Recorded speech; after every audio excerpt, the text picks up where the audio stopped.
If you checked your blood sugar right now, this exact second, would you be surprised by the number? Because here's something almost nobody tells you. The food sitting in your kitchen right now, the thing you'll eat in the next few hours, is either working for you or quietly working against you, and most people have no idea which one it's doing. Not because they're careless, because nobody ever explained the difference between a food that spikes your blood sugar and one that actually brings it down while you eat it. Today, that changes. I'm going to walk you through the foods with real, measurable evidence behind them for bringing blood sugar down fast, why they work at the level of your actual digestion, and just as importantly, the mistakes people make that cancel out the benefit before it even starts. No vague advice, no eat healthier. Actual mechanisms, actual numbers, and an order of operations that matters more than most people realize. Let's start with something that trips up almost everyone, including people who have been managing their blood sugar for years. It's not just what you eat, it's the order you eat it in. There's research on this that genuinely surprised me the first time I read it. And when people eat vegetables and protein before they eat the carbohydrate portion of a meal, even the exact same meal, same calories, same everything, their post-meal blood sugar spike is measurably smaller than when they eat the carbs first. Your stomach empties more slowly, insulin release is better timed, and the glucose from the starchy part of your plate enters your bloodstream at a pace your body can actually keep up with. So before we even talk about specific foods, remember this. If your meal has rice, bread, or pasta on the plate, eat your vegetables and your protein first and save the starch for last. That single habit costs you nothing and changes the shape of your entire blood sugar curve. Now, let's talk about the food that has more solid research behind it for fast blood sugar control than almost anything else on this list. And it's sitting in your pantry right now. Vinegar. Specifically the acetic acid in vinegar, whether it's apple cider vinegar or plain white vinegar. Here's what's actually happening in your body when you use it. Acetic acid slows down how quickly your stomach empties food into your small intestine. That's the whole mechanism. Slower gastric emptying means the carbohydrates from your meal enter your bloodstream more gradually instead of all at once, and that gives your body time to keep pace. With insulin, instead of getting overwhelmed, there's also evidence that acetic acid partially blocks the enzymes that break starch down into glucose in the first place, so less of it gets absorbed at all. Researchers have run this experiment more than once, testing vinegar against a placebo before a starchy meal, and the pattern holds. Blood sugar and insulin responses come immeasurably lower when vinegar is part of the meal. Some of these studies are small, and I want to be honest about that rather than oversell it to you, but the direction of the effect is consistent across multiple independent trials. And the proposed mechanism, delayed gastric emptying and enzyme inhibition, makes physiological sense. Here's how to actually use it, because the way people typically try vinegar is the reason it doesn't work for them. A splash in your water an hour after the meal does almost nothing. The timing has to be right before you eat, or built into the meal itself. Diluting around a tablespoon of vinegar into a small glass of water and drinking it a few minutes before a carb-heavy meal is one approach that shows up in research. Using it as a base for a vinaigrette on your salad and eating that salad before your rice or bread is another, and honestly, the more pleasant one. What you don't want to do is drink it straight. It's acidic enough to damage your tooth enamel over time and can upset your stomach, so always dilute it. And if you're on any medication that lowers blood sugar, this is genuinely worth mentioning to whoever manages your prescriptions, because stacking a vinegar habit on top of glucose-lowering medication can occasionally push things lower than you'd expect. That's not a reason to avoid it. It's a reason to be aware of it. Now let's talk about fiber, because this is the single most underrated lever you have, and almost nobody explains why it works the way it does. There are two kinds of fiber, and they do genuinely different jobs. Soluble fiber is the one that matters most for blood sugar specifically. When it hits your stomach and small intestine, it absorbs water and turns into a thick, gel-like substance. Picture that gel physically coating and slowing down everything moving through your digestive tract. Sugar molecules from the food you just ate have to work their way through that gel before they can be absorbed into your bloodstream, and that alone stretches out the absorption window and blunts the spike. Insoluble fiber works differently. It doesn't gel up the same way, but it plays a real role in supporting the gut environment that keeps your body sensitive to insulin over time, which matters for your baseline blood sugar, not just the spike after a single meal. Where do you actually find the soluble fiber that does this gel-forming trick most effectively? Oats are one of the best studied sources.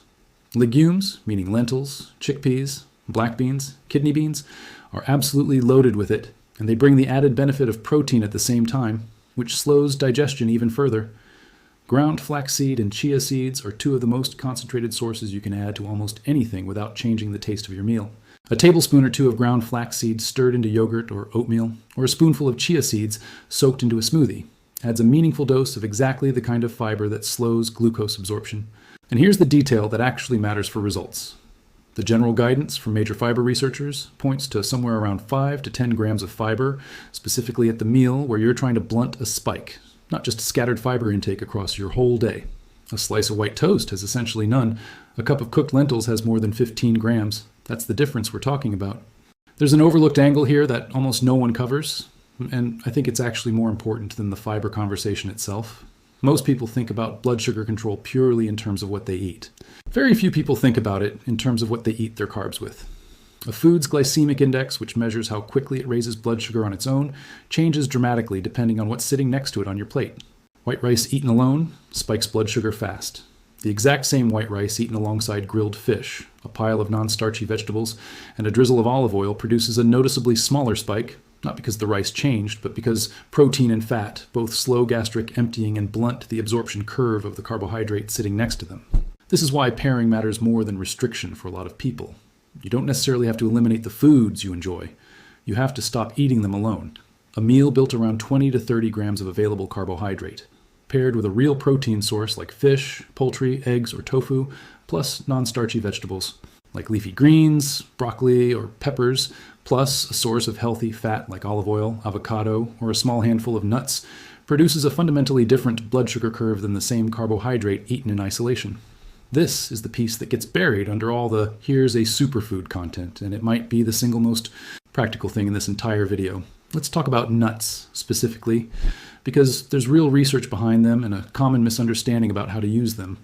Almonds and walnuts combine fiber, healthy fat, and a modest amount of protein in a way that slows digestion of anything eaten alongside them. Research looking at almond consumption has found associations with lower fasting insulin and fasting glucose in people who eat roughly a small handful, about 2 ounces, regularly. Peanuts show something similar.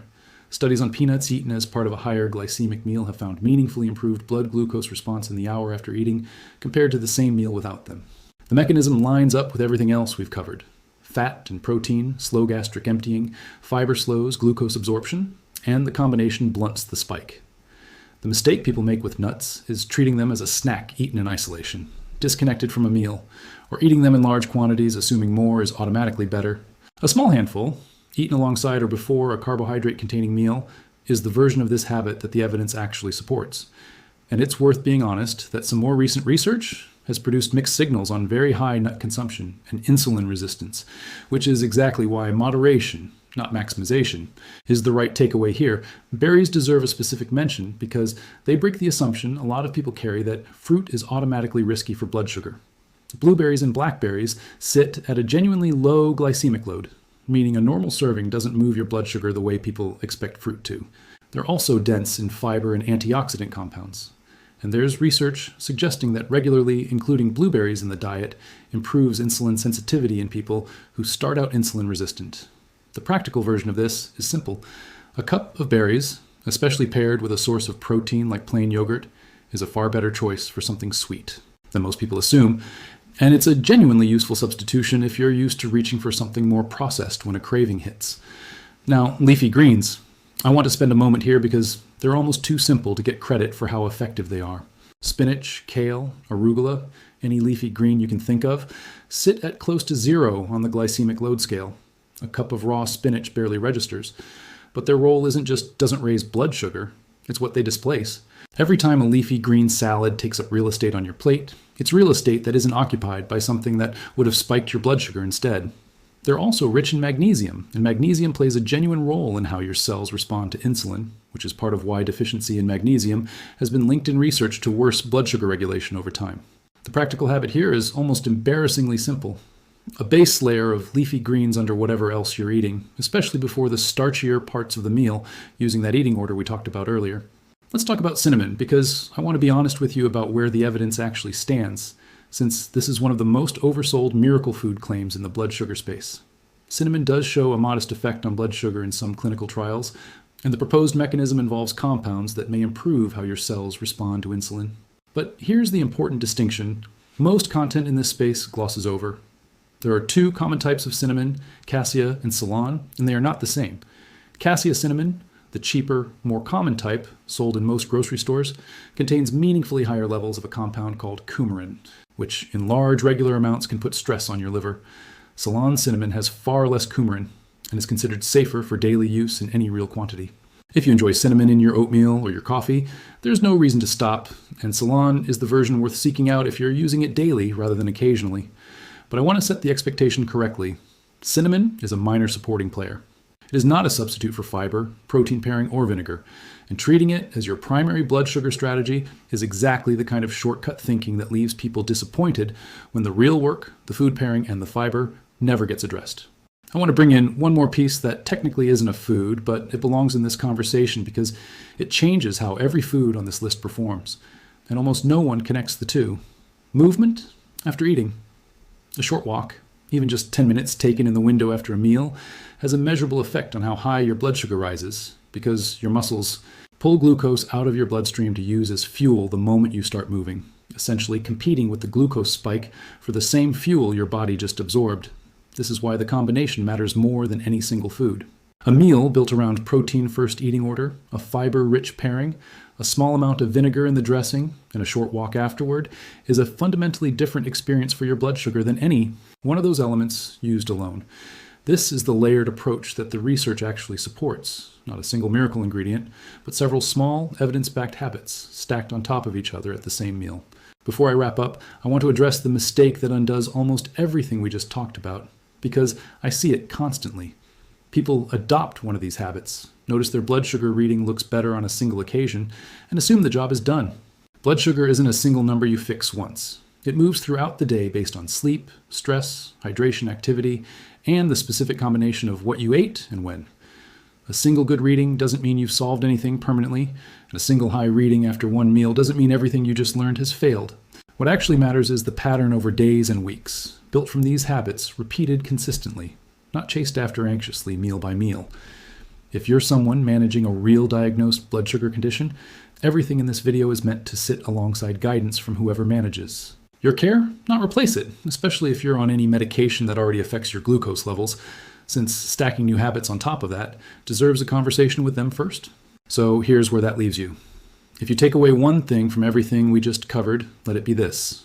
Order matters, pairing matters, and fiber is doing more quiet work for you than almost anything else in your kitchen. Vegetables and protein before the starch, vinegar in the dressing, not as an afterthought, a handful of nuts or a spoonful of flaxseed added to a meal that would otherwise be carbohydrate alone, and a short walk when you can manage it. None of this requires a complicated overhaul of how you eat. It requires noticing what's already on your plate and rearranging the order and the company it keeps. If this helped you see your next meal a little differently, that's genuinely why I make these. Drop a comment and let me know which of these you're going to try first. And if you found this useful, subscribe so you don't miss what's coming next.